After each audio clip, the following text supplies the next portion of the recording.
Assalamualaikum, bersama dengan Iza lagi. Okey, kali ni Iza nak kongsi lagi tentang balang penyimpanan makanan-makanan kering. Yang sebelum ni Iza pernah kongsi balang kaca yang bentuknya segi empat.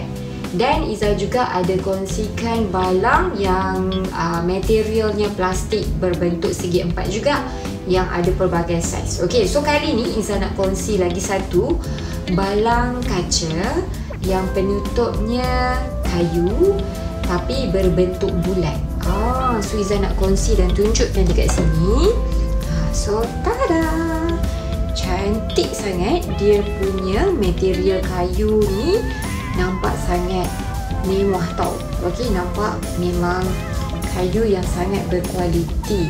Okey, so kalau kita gunakan balang yang bulat macam ni, kalau kita nak letak gula, teh ataupun kita nak letakkan serbuk kopi dan sebagainya kan, sangat sesuai.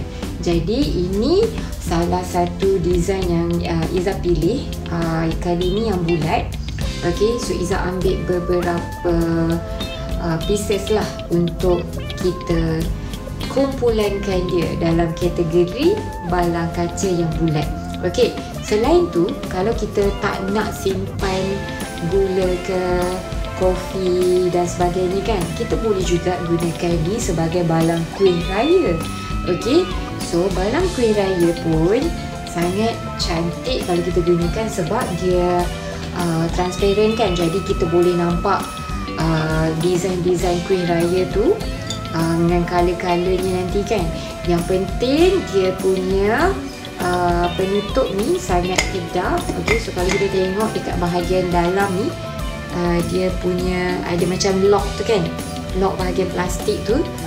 So dia berbentuk macam ni untuk kita tutup dan simpan.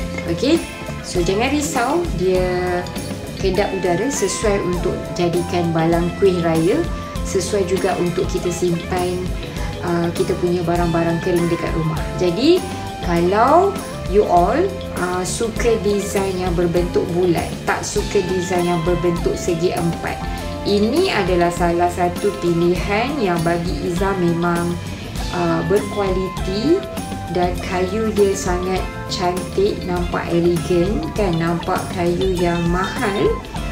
Jadi you all boleh cuba untuk pakai design yang bulat kayu macam ni. Lagipun pelbagai barang-barang dekat dapur tu kita boleh simpan. Yang penting dia transparent, boleh nampak terus apa barang dekat dalam tu. So nampak dapur kita cantik. Dan kalau kita nak letak barang-barang kering, biskut ke dan sebagainya dekat ruang sudut makanan pun sangat comel dan kemas. Nak letak ke kacang ke. Okey, so boleh cuba untuk dapatkan design yang bulat ni kalau you all tak minat sangat design yang segi empat. Okey, jumpa lagi. Assalamualaikum, bye.